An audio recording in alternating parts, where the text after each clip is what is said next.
देखिए, अभी तक के वीडियो में और कल के वीडियो में हम लोग ने नेचर तक पढ़ लिया। आज के वीडियो में हम लोग देख रहे हैं कि इक्विलिब्रियम और price determination under monopoly market. तो इक्विलिब्रियम क्या है? इक्विलिब्रियम मतलब कि जहाँ पर हमें क्या मिलता है, मैक्सिमम प्रॉफिट मिलता है। जिस सिचुएशन में हमें मैक्सिमम प्रॉफिट मिलता है उस सिचुएशन को हम लोग क्या बोलते हैं, इक्विलिब्रियम बोलते हैं। तो चलिए देखिए, अब हम बताते हैं इक्विलिब्रियम और price determination under monopoly market. ठीक है, तो ये कहाँ का पोर्शन है, ये देखिए फर्स्ट में आप इंट्रोडक्शन लिखेंगे, उसके बाद फीचर्स लिखेंगे, ठीक है, एग्जाम में, फिर nature of the monopoly market लिखेंगे, फोर्थ में आप लिखेंगे इक्विलिब्रियम और price determination under monopoly market. यहाँ तक समझ में आया? उसके बाद देखिए इसमें क्या हो जाता है कि इक्विलिब्रियम और price determination under monopoly market में एक मोनोपोलिस्ट है, ठीक है, उसको is said to be equilibrium. Equilibrium बोलते हैं when he gets maximum profit, ठीक है, जब उससे क्या मिलता है, मैक्सिमम प्रॉफिट मिलता है। उसके बाद एक चीज़ है कि मैक्सिमम प्रॉफिट मिला, यहाँ पर भी दो सिचुएशंस है, दो कंडीशंस है कि एक ये दो कंडीशन अगर फुलफिल हो गया तो उसे क्या मिलेगा, मैक्सिमम प्रॉफिट मिलेगा। जैसे कि first situation is marginal cost equal to marginal revenue. Marginal cost के बराबर मार्जिनल रेवेन्यू होगा तो उसे मैक्सिमम प्रॉफिट मिलेगा। सेकेंड चीज ये है कि MC should must cut MR from below. Marginal cost ये कट करेगा मार्जिनल रेवेन्यू को, नीचे से कट करेगा, तो ये दोनों कंडीशन फुलफिल हो गया तो उसे क्या मिलेगा, मैक्सिमम प्रॉफिट मिलेगा। तो first is MC equal to MR, marginal cost equal to marginal revenue. Second is marginal cost must cut marginal revenue from below. तो हम लोगों ने दो चीज समझ लिया है।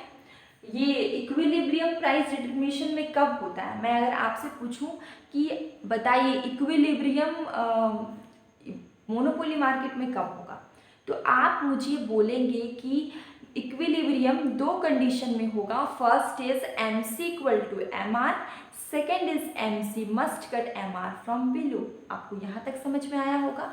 अब हम लोग देखते हैं डायग्राम। देखिए ये ग्राफ या डायग्राम की अगर हम बात करते हैं, एक्स एक्सिस में मैंने लिया आउटपुट, वाई एक्सिस में लिया है प्राइस और रेवेन्यू, ठीक है।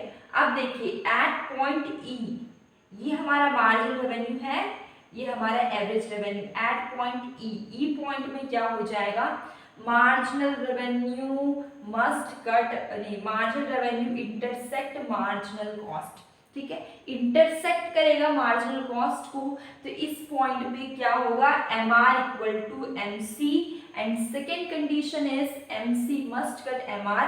देखिए MC काट रहा है MR को, लेकिन बिलो से काट रहा है, नीचे से काट रहा है, तो ये कंडीशन भी फुलफिल हो गया, MC must cut MR from below. तो यहाँ पर दोनों कंडीशन फुलफिल हो जा रहा है, MC must cut MR from below और MC इक्वल टू MR। तो यहाँ पर क्या होगा, इक्विलिब्रियम हमारा होगा, और यहाँ से जो लाइन जा रहा है OP, यहाँ से OP एंड OQ प्राइस हमें डिटरमिन होगा, ठीक है। इक्विलिब्रियम पे हमें OP प्राइस और OQ क्वांटिटी डिटरमिन होगा।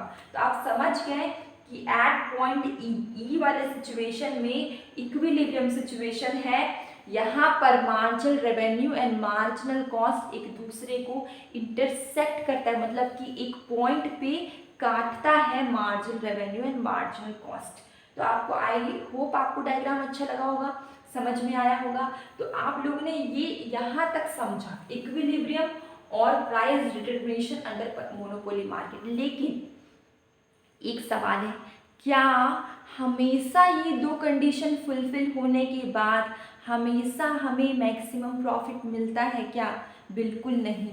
ऐसा नहीं है कि ये दो कंडीशन फुलफिल हो गया तो हमेशा हमें मैक्सिमम प्रॉफिट ही मिलेगा।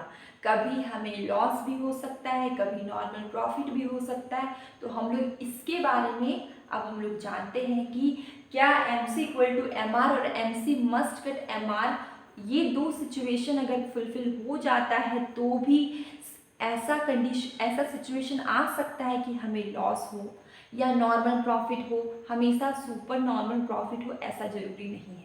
तो चलिए पढ़ते हैं। देखिए मैंने बताया था इक्विलिब्रियम का कंडीशन, ठीक है, वो दो condition M C equal to M R, M C must cut M R from below, ये दो कंडीशन फुलफिल हो जाने के बाद भी ऐसा सिचुएशन आता है जब सुपर नॉर्मल प्रॉफिट भी होता है और सुपर नॉर्मल लॉस भी होता है। तो अभी हम लोग उसी चीज़ पे को देखेंगे डिटेल में विथ दो डायग्राम के साथ। मैंने बताया है एक केस में मैंने लिया है monopoly firm in super normal profit और सेकेंड मैंने बताया a monopoly firm in super normal loss. तो अगर हम बात करते हैं सुपर नॉर्मल प्रॉफिट, यहाँ पर देखिए एक्स एक्सिस में है आउटपुट, वाई एक्सिस में है प्राइस, ठीक है। तो एक ये हमारा एम आर है, ये हमारा ए आर है, जो कि मैंने पहले बताया था नेचर में कि ड्रॉ करते हैं ए आर का कर्व फिर एम आर का कर्व। यहाँ तक समझ में आया?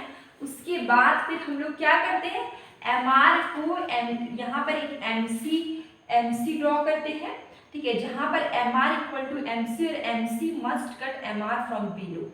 एम सी काटता है एम आर को नीचे से, ये भी दो कंडीशन फुलफिल हो गया। इसके बाद क्या होता है कि ये सुपर नॉर्मल प्रॉफिट का केस है। तो यहाँ पर हम लोग क्या करेंगे, देखेंगे एक चीज कि यहाँ तक हो गया, यहाँ पर हम लोग एक एवरेज कॉस्ट को ड्रॉ करेंगे, एवरेज कॉस्ट को भी ड्रॉ करेंगे। तो एक चीज हम लोग देखते हैं, एवरेज कॉस्ट को ड्रॉ किए तो यहाँ ये जो एरिया है ये पूरा यहाँ से यहाँ PUTS, ये एरिया हमारा सुपर नॉर्मल प्रॉफिट है। पूछिए कैसे, रुकिए मैं डिटेल में बता रही हूँ, आप हड़बड़ाइएगा नहीं। प्रॉफिट अगर हमें निकालना है तो हम लोग सब कोई जानते हैं कि रेवेन्यू में से कॉस्ट को घटाते हैं, इनकम में से कॉस्ट को घटाते हैं। रेवेन्यू मतलब यही ना हो कि जितना हम अर्न किए उसमें से हम लोग क्या करेंगे, जो कॉस्ट लगा उसको घटा देंगे, तो ये हमारा क्या निकलेगा, प्रॉफिट। तो एक चीज देखिए, ये हमारा एवरेज रेवेन्यू है, यहाँ पे ये एवरेज रेवेन्यू का लाइन है और देखिए एस से लेके क्यू तक हमारा क्या है, एवरेज रेवेन्यू है। यहाँ तक समझ में आया? सेकेंड आप समझिए एवरेज कॉस्ट, ठीक है, ये देखिए यहाँ पे देखिए ये टी, ये हमारा एवरेज कॉस्ट का कर्व है, टी से लेके क्यू तक हमारा क्या है, एवरेज कॉस्ट है। देखिए एस से लेके क्यू तक हमारा क्या है, एवरेज रेवेन्यू है, ये पूरा यहाँ से लेके पूरा लास्ट यहाँ तक एवरेज रेवेन्यू है और नीचे यहाँ पर टी से लेके क्यू तक हमारा क्या है, एवरेज कॉस्ट है। तो पूरे एरिया में अगर हम नीचे का टी से क्यू को अगर माइनस कर देंगे तो बचेगा ये बीच का एरिया, ये हमारा क्या हो जाएगा, प्रॉफिट, सुपर नॉर्मल प्रॉफिट। अगर हम एरिया की बात करते हैं तो अगर एरिया आपको निकालना है तो OPSQ, इसमें से रुकिए मैं यहाँ पे बताती हूँ प्रॉफिट का एरिया। अगर आपको एरिया निकालना है, एरिया ऑफ प्रॉफिट, तो आप कैसे निकालेंगे, देखिए देखिए OPSQ, ठीक है, OPSQ, यहाँ में से OPSQ में से आप OUTQ को घटा दीजिए, OUTQ को घटा दीजिए, यहाँ नीचे का एरिया घटा दीजिए, पूरे एरिया में से नीचे की एरिया को घटा दीजिए, तो आपको क्या बचेगा, आपको बचेगा ये बीच का एरिया। बीच का एरिया क्या है हमारा, PUTQ, ठीक है, ये बीच का एरिया हमारा, ये एरिया बीच का एरिया हमारा क्या हो जाएगा, सुपर नॉर्मल प्रॉफिट। आपको समझ में आया होगा यहाँ तक? देखिए बहुत सिंपल है, एवरेज है हमारा, ये एवरेज का कर्व है, एस से क्यू हमारा क्या है, एवरेज रेवेन्यू है, और टी देखिए ये हमारा एवरेज कॉस्ट का कर्व है, टी से क्यू हमारा क्या है, एवरेज कॉस्ट है, और पूरे एस से क्यू में टी से क्यू को घटा देंगे तो हमारा बचेगा एस टी, ठीक है, ये हमारा क्या हो जाएगा, प्रॉफिट। और अगर हमको प्रॉफिट का एरिया निकालना है तो OPSQ में से OUTQ घटा देंगे तो ये बीच का एरिया PUTS, ये बीच का एरिया हमारे क्या निकलेगा, सुपर नॉर्मल प्रॉफिट। आपको यहाँ तक समझ में आ गया होगा। उसके बाद अब हम लोग आते हैं सुपर नॉर्मल लॉस में। देखिए सुपर नॉर्मल लॉस देखते हैं। तो देखिए यहाँ पर मैंने एक्स एक्सिस पे आउटपुट, वाई एक्सिस में मैंने रखा है प्राइस, ठीक है। ये देखिए ये लाइन है एवरेज रेवेन्यू, जो कि मैंने नेचर में बताया था, नेचर ऑफ रेवेन्यू कर्व में, कि ए आर एम आर। सबसे पहले आप ये ड्रॉ करेंगे, ए आर करेंगे, फिर एम आर करेंगे, फिर आप एक कर्व बनाएंगे मार्जिनल कॉस्ट का। ओके, एक मार्जिनल कॉस्ट का जो कट करेगा एम आर को, यहाँ पर इंटरसेक्ट कर रहा है, यहाँ पर M R equal to M C, और M C must cut M R from below. ये दो कंडीशन फुलफिल हो जा रहा है। उसके बाद देखिए हम लोग एक शॉर्ट रन एवरेज कॉस्ट बना रहे हैं, ठीक है। ये शॉर्ट रन एवरेज कॉस्ट बना रहे हैं।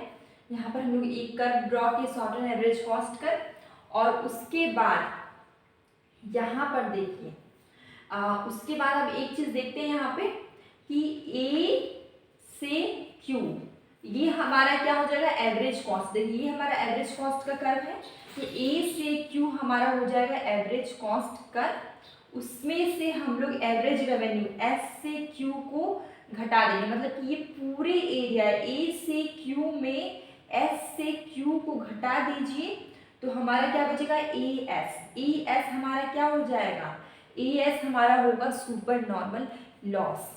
और एक चीज समझ लीजिए, ये जो हम लोग पढ़ रहे हैं super normal profit, super normal loss, तो ये किस चीज का, ये शॉर्ट रन है कि लॉन्ग रन है? हम लोग शॉर्ट रन पढ़ रहे हैं। ये सब किस में आता है, शॉर्ट रन में आता है, ठीक है। अब देखिए ये जो एरिया, ये एरिया है, ये एरिया हमारा क्या है, सुपर नॉर्मल लॉस है। अगर हमें इस एरिया को निकालना है तो सेम टू सेम, ठीक है, सेम टू सेम करना है। ओ, यहाँ पे ओ लिख देते हैं। देखिए अगर हमको ये लॉस का एरिया अगर हमको निकालना है तो यहाँ पे लिखते हैं area O H A Q, O H A Q, इसमें से O P S Q minus O P S Q, ठीक है। इसको माइनस करें तो क्या बचेगा हमारा, P H A S, P H A S बचेगा, ठीक है। पी एच ए एस ये हमारा क्या है, लॉस है। लॉस का एरिया हो गया ये हमारा। अगर हमें लॉस एक बार और आप देख लीजिए, ये देखिए एवरेज रेवेन्यू, ये हमारा क्या, ए से क्यू एवरेज कॉस्ट है, इसमें से ए एस से क्यू को घटा दिए, ये एवरेज रेवेन्यू था, तो ये हमारा, ये बीच का एरिया हमारा क्या हो गया, लॉस हो गया, ठीक है। अगर हमको लॉस का एरिया निकालना है तो ओ एच ए क्यू में से ओ पी एस क्यू घटा देंगे, तो ये बीच का एरिया हमारा क्या हो जाएगा, लॉस हो जाएगा। यहाँ तक आप लोग को क्लियर हो गया होगा। ये दोनों case super normal profit, super normal loss, ये शॉर्ट रन के अंदर आता है। कल हम लोग इसका लॉन्ग रन देखेंगे। तो आज का वीडियो मेरा यहीं तक एंड होता है। अब हम लोग नेक्स्ट वीडियो मिलते हैं। मैं डेली क्विज डालती हूँ सुबह मॉर्निंग 7 बजे, तो आप उसे देखा करिए। उसको देखने से आपको ज़रूर ही बेनिफिट होगा। अगर आप यूजीसी नेट की प्रिपरेशन कर रहे हैं या फिर आप नॉर्मली क्लास 11-12 में या फिर बीए बीकॉम की बीबीए किसी में भी पढ़ते, क्योंकि 1 मार्क्स का क्वेश्चन हर जगह पे आता ही है, ठीक है। तो मैं क्वेश्चंस बताती हूँ जिसमें एक क्वेश्चन होता है, उसमें 4 ऑप्शन होता है, ठीक है। तो आप उसको देखा करिए। और आपको अगर मेरी वीडियोस अच्छी लगती है, मेरा पढ़ाने का तरीका अच्छा लगता है, तो आप मुझे सब्सक्राइब कर सकते हैं। अगर आपको अच्छा लगता है तो आप सब्सक्राइब करिए और अपने फ्रेंड्स को शेयर करें। अब हम लोग मिलते हैं कल एक नई वीडियो के साथ।